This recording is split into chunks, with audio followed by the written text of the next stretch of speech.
Ерөнхий сайдаас бас нэг юм асуулт асуумаар байна. За энэ удаагийн засгийн газар ялангуяа Зандан шатар ерөнхий сайдын засгийн газар бол энэ хууль зөрчсөн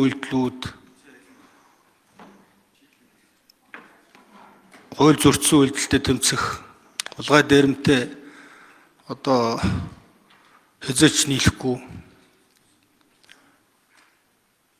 шударгаосыг эрхэмлэнэ гэдэг ийм зарчим барьж ажиллаж байгаа.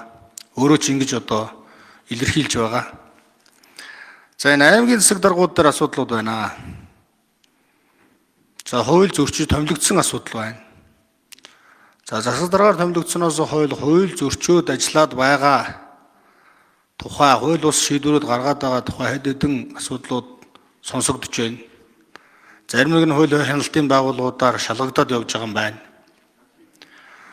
Жишээ нь одоо энэ Булган аймгийн засаг дарга хууль зөрчиж томилогдоод өнөөдрийг хүртэл үйл ажиллагаа явуулж байгаа. Тэр нь үндсэн хуулийн цэцээр очиод маргаан үүсгээд шалгагдж байгаа гэдэг асуудлууд яригдж байна.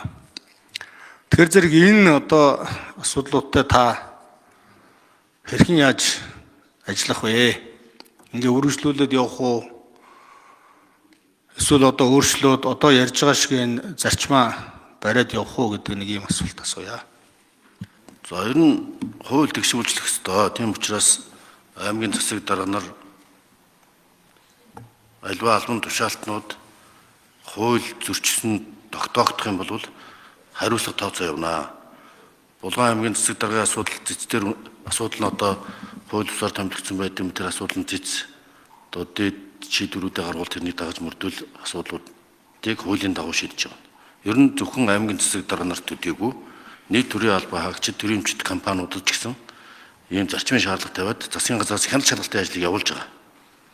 Зарим улсын үйлдвэрийн газрууд, төрийн өмчт компаниуд агентлагууд дээр тодорхой одоо хууль зөрчсөн байж болзошгүй үйлдэлүүд гарсныг шалгаж байгаа.